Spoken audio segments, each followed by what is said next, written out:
because he loves it. No, Ziggy is very good, and his qualification came almost surprisingly to a lot of people, but his micro specifically is where he massively excels. He is actually playing pretty standard to start with. Right, and I think what we need to do right now is introduce some players, and I'm going to start with the man I've just been speaking of. He is teamless. He is not even full-time. I believe he is a developer of some sort. He is the Red Terran player from Poland, Ziggy.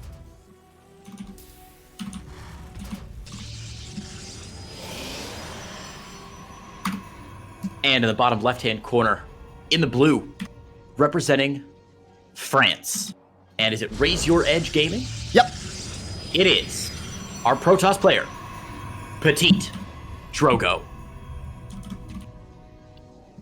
So Drogo, if I were to go, who do I think is the most intelligent Protoss player that I've ever met? It would be Drogo. I cast a couple of series with him before, and he knows very specific individual things. He knows these exact timings, and he's very scientific in the way he plays. He plays it almost like chess more than like an RTS player, and he's very, very good. The thing that impresses me most about Drogo is his mid to late game. Once he gets Archons into the fray, this is more relevant in, say, PvP, but he's very good at positioning in fights with them. Ziggy, as I said, I would say will be aggressive. He comes into this, his Twitter's hilarious as well. He is one of the main guys at Liquipedia. He is a Liquipedia editor. He's great. I really like this kid. Oh, interesting. Chad is pointing out that the not only is the stream title wrong, we're on Group B, but also apparently Liquipedia is wrong. It's saying Braddock won the last series 2-1, when in fact Shadown pulled it out. Surprising. Anyway, I'm not worried about it. But yeah, you're absolutely correct. Drogo is an intelligent player, really smart. I'm so jazzed. So jazzed to see what they're going for. Standard openings, it looks like so far. Naturals, both going down for these players. Warpgate research on the way. The question is really, what is Drogo's tier 2 tech going to be Twilight. In this game? What are you feeling like? It'll be Twilight. It's going to come down right here. He's gone. And you know that because he went Stalker first, of course. Just because it's Drogo. He does... Oh, bugger. Grant, come on! Okay. So, an interesting, different play there from PtitDrogo. Now, he's going to pick off Ziggy's Reaper. Ziggy, a bit too aggressive with that Reaper, is going to pay the price. But most importantly, the Reaper did, of course, scout out that Robo opener from PtitDrogo. Now, Grant, this is not a Twilight opener. No. What's Drogo doing with this Robo first? So the first thing I'm thinking is it could be very quick Colossus. That's the first thing that comes to mind, Colossus into a third base. The best thing for Ziggy right now, sure, he lost the Reaper, and you never want to lose that, but he did see what he needed to see. He saw the Robo, and he killed a probe, so that Reaper kind of actually found some value. It is nice to keep it into the mid-game so you can see things like the rest of the attack. Is it going to be fast Colossus, or is it just going to be a Prism and some aggression? Or is it going to be neither? I think it's Prism aggression. He's got a lot of options. Robo first is a bit more durable of a build than I think most people think it is. When I talk about like exciting build or flex, let's talk about build flexibility for a minute here, because I think Protoss are getting better and better over the years with their build flexibility. Think back to like Stargate play a couple of years ago. If Stargate came down, you knew it was going to be like Oracle into Phoenix into maybe second Oracle, or if the player was feeling wild, they'd go Oracle Phoenix, right? And that was a big deal. And nowadays, I've seen 4 Oracle play. I've seen 10 Phoenix. I've seen, God knows what else. And the same is true, I think, with the Robo opener, with the Twilight Council opener. The players are learning to sort of utilize all those upgrades. Whether or not one of them is like technically stronger or slower, one of them can catch your opponent by surprise a little bit more. So it's really cool to see Drogo opening with that Robo, and so far just going double Observer right now. Wait. Okay, we fixed it. I refused. Grant. You just seen what I did, right? I've been manually correcting people. Oh, fantastic. I won't have the bot only saying I am casting. Of course, I am joined by Creighton Elson, at Creighton Elson on Twitch. Creighton Elson on Twitch, at Creighton Elson on Twitter. Wait. Level C on Steam? My God, you're good. That's impressive, Grant. Thank you. That's very impressive. Anyway, we saw this double Widowmine drop getting pushed out. Didn't get anything done. Not a single kill, I don't believe. One probe going down, but that was from the Reaper way earlier in this game. Drogo's held very well so far and has that third down before the 5-minute mark. Not bad at all for a Protoss player.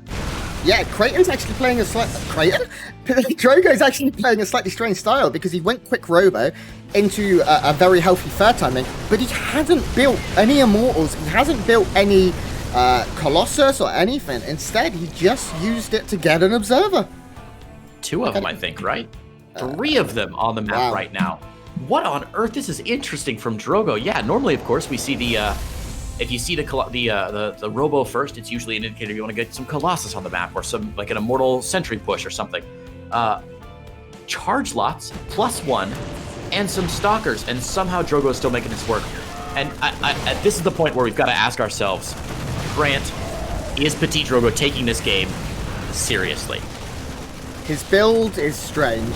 I feel like he definitely feels very comfortable to go for this build and not respect any early game all-in, especially from a player like Ziggy, surprises me. I mean, Drogo, especially in that fight just a moment ago, really doing some damage, and he's already forcing SC vehicles with just his first few units. And the micro, I praised Ziggy's micro, but my god, Drogo's controlling this perfectly. He's killing more and more drones. It's SCVs even. It's a shame he doesn't have 4 Stalkers so he can one-shot these at a time. But look, he even has an Observer. What the Widowmine's going to do? Nothing. Absolutely nothing, Grant. It's always tough as a caster when you see absolutely top-tier players like PtitDrogo playing, because I feel like when you have like a lesser-known player like Ziggy, it's very easy to talk about the things that they really excel at, because they'll have some ways in which they're very strong. But with a player like Drogo, they're just kind of good at everything, and it can be so difficult to like give them specific compliments on their map awareness or their micro or their whatever, because they're just so good at everything. And right now, Drogo really showcasing that he is a player whose macro and micro are both absolutely impeccable. He's ahead on workers. He's ahead on army supply. He's going to be ahead on upgrades, I believe. Yeah, he's got +1 coming down the pike a little bit earlier than the 1-1 out of Ziggy. So as long as he hits with this +1 timing, which I think he wants to do, Drogo's going to be nigh unstoppable here in game 1. Not only all of those things that you just said, Drogo is a base up. This isn't a Zerg player. This is a Protoss player. Straight up, his base is finishing as this is only just landing. So the 4th base here already well on the way. Look, he's adding so many Archons, and this is the stage of the game where I said he is the most deadly. No Storm. He went through this entire early game with no AoE units at all. He just made Zealot, Stalker, Observers, and that is all. And he has got himself into this position, up in workers, up in army supply, attacking this 3rd base that is so unprepared. Now he has the AoE of the Archons, but really, when the grand scale of things, he still hasn't got any of that massive tech. Oh, look at the flank coming in as well. Little drop in his natural. I think it was some Widowmines in the natural. They're clearing out 11 probes, but honestly, it doesn't matter at this point. Yeah, that doesn't matter at this point. Really, we're following the action on the other side of the map, and that's really what's clutch. Ziggy's just a GG out there. Drogo moving his way through the natural right now, and despite the Widowmine drop helping out a bit, it's not going to be enough, and Drogo going to grab a pretty easy game number 1 there.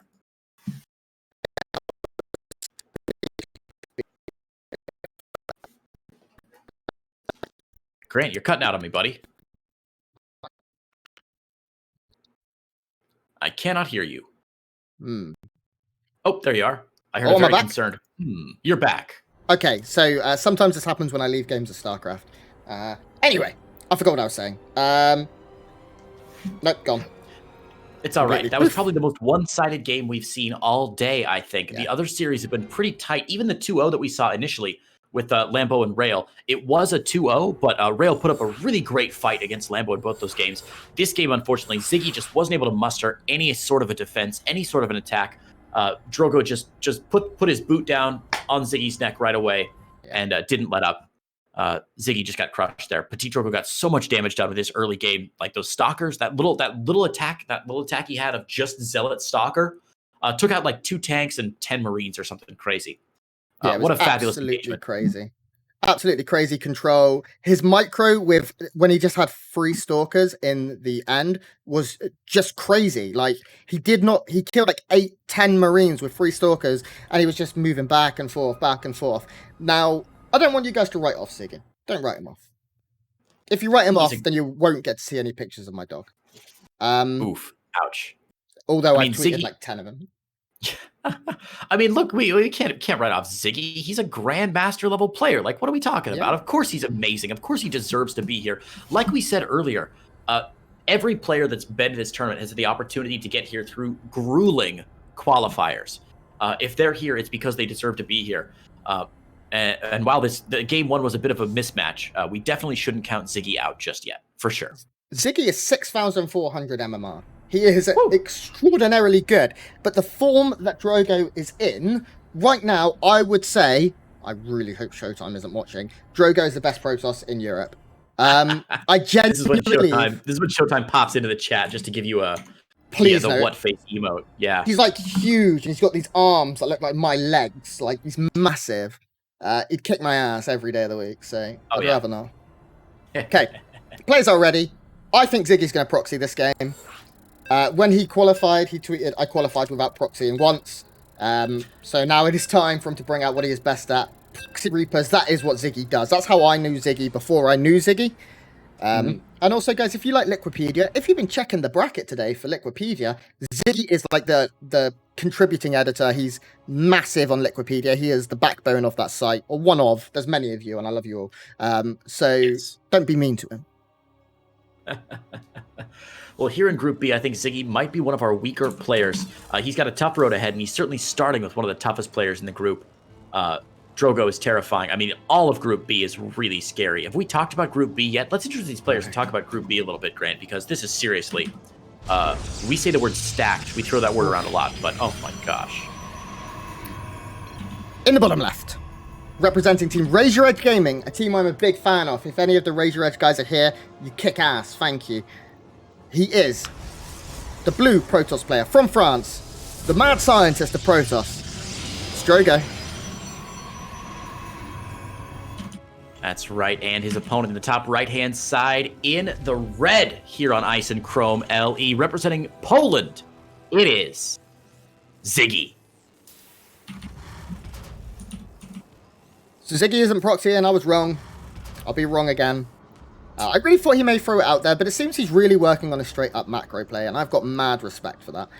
If you are very good and known for one style, then it is, of course, very expected you were going to do that style, you know.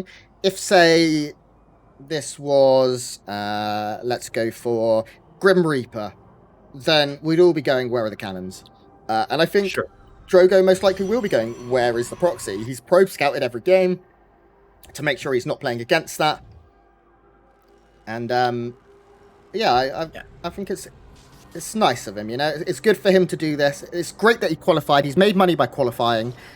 Sure, he may not be a favourite in this group, but God bless Ziggy. Yeah, that's great. Grant, could you do me a quick favor, Grant, and just rotate your camera once or twice so I can see which observer you are? I am really struggling to find you here. I'm rotating. Wait. None of the cameras are rotated. What the hell? We're in the same game.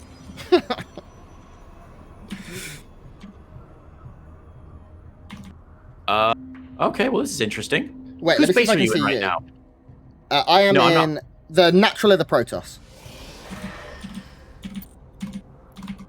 Wait, control shift O. Oh my god, that's exactly what I should have been doing. Thank you so much. That's okay. I completely forgot about that function until I went to look for you and used that function. My god. You were control 2, which is why I couldn't find you. Just tap it around. Too many casters. Okay, well, we got it now. Thank you so much, Grant, for teaching me something. I always forget about control shift O because I never use it unless I'm in a replay. Anyway, so Ziggy is going, didn't go Reaperless, I don't think, had that Reaper out already, but is adding on the Reactor. Luckily, the Adept not going to be able to get the Command Center slowed down at all, so Ziggy's Natural is going to go down. He's going to go ahead and morph the Orbital in, even though the Command Center is slightly off center, but the Reaper will chase the Adept away, and it looks like Ziggy's in good shape to go ahead and execute this build, adding on Barracks number 2 and Barracks number 3, a 3 racks opener from our Terran player. Now, has any of this been seen yet? No. The wall has done a very great job at defending. Keep saying Creighton instead of Drogo? That's because you love me, Grant. Bugger it. Creighton is going for the Observer out of his robo, and he will be able to get some information, but it is definitely coming late. Now, did he see how... I'm trying to make sure he doesn't... How many Marines he sees is also a very big tell. Okay, now that the Marines are coming down, this at this point, you know, this is way too many for single Rax Marine.